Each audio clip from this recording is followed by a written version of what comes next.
Hey, what's up guys, Benny here and welcome to Xbox On. With E3 literally less than a week away, we thought it'd be a good idea to look at some action games that you're going to want to keep an eye out on at E3, as there's some you're definitely going to want to get your hands on as soon as they hit your Xbox One. Now, for me, one of the biggest action games that's going to be on show this year has got to be Middle-earth: Shadow of War. I've always been a huge Lord of the Rings fan since I was little, and I feel like Monolith Productions made the best ever game set within Middle-earth with Shadow of Mordor, but Shadow of War is going to raise it to a whole new level. You're going to be able to get involved in huge scale battles attacking massive fortresses, which are all unique depending on what overlord and captains that are within the fortress. Depending on what you come up against, you'll have to come up with a different strategy of attacking the fortress in order to be victorious, as they may have stone walls rather than wooden, or fire traps to stop you climbing the walls. But one thing is always certain with these assaults: they're going to be epic. Monolith have also introduced a completely new gear system into Shadow of War. Rather than just adding different runes to your weapons like you did in Shadow of Mordor, you'll now find new pieces of armor and weapons from killing enemies that will allow you to keep upgrading Talion to be as powerful as he can be, as well as giving you certain bonuses if you complete certain challenges while using specific pieces of equipment. You'll even be able to brand a Drake within a battle and use it to destroy the enemy defenses, which is a lot of fun to do. But not only is the gameplay epic, the story is going to continue on from that abrupt end of Shadow of Mordor, where they plan to forge a new ring of power to fight against Sauron, and I just can't wait to see how it unfolds. Now, at E3 last year, one of my favourite games that I absolutely loved playing and had every single person who got their hands on it laughing and having an amazing time has got to be Rare's Sea of Thieves.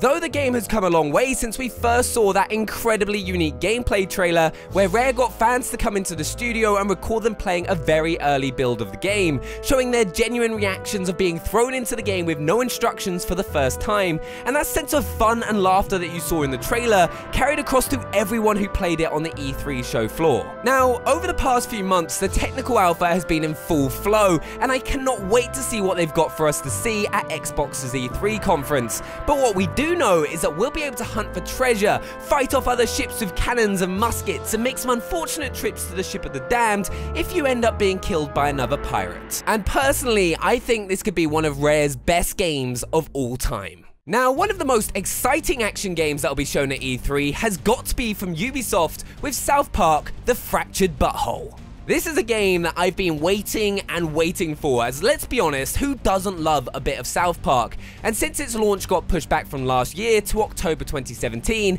this E3 is finally the time for us to see exactly what we've been waiting for. The Fractured Butthole is set after the events of South Park: The Stick of Truth, where once again you'll be taking control of the new kid, where you'll be able to choose from a wide range of superhero classes to play as, including the Farting Vigilante, because let's be honest, what other game would a Farting Vigilante actually work in? The game will also obviously include all your favourite South Park characters, with the cast splitting into two groups over an argument over Cartman's planned film franchise, with Cartman joining Coon and Friends, while the rival group Freedom Pals want to start their own franchise, which leads to a civil war, which you'll be right in the middle of, and I feel like it's definitely going to be worth the wait.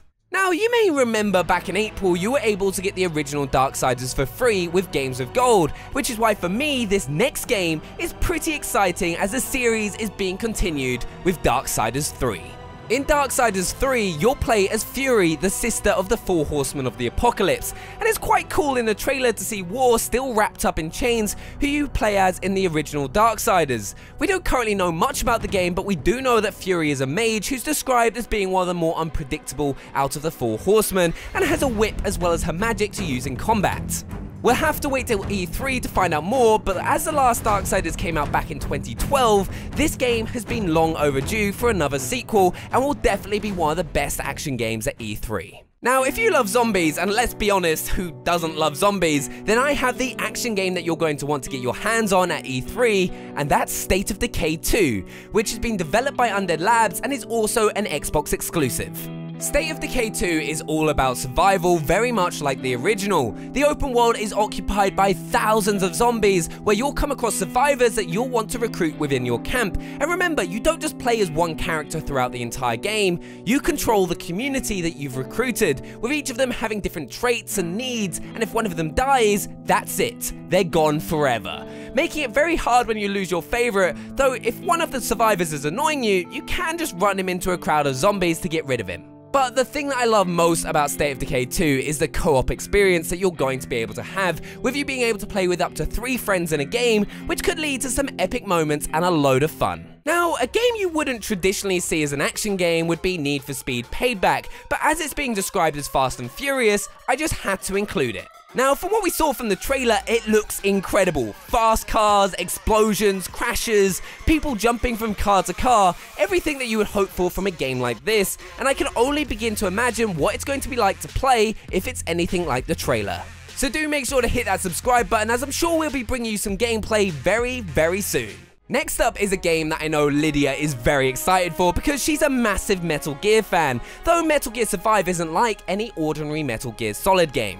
Firstly, it's a survival action game where a wormhole has opened up and has sucked up the surviving soldiers from the mother base into an alternative reality which is filled with zombies. The objective of the game will be to survive in this zombie-infested reality and find a way to get back to their own reality, but it looks like we'll have access to a wide range of weapons from machine guns to a bow and arrow. But we'll have to wait till E3 to find out more, and I'm sure I'll have to end up dragging Lydia away from it at some stage or another. But there we have it, 7 action games that we'll see more of at E3. Make sure to hit that subscribe button so you don't miss out on any important news from E3. Drop a thumbs up and let me know what games you're most looking forward to, and I'll see you guys next time.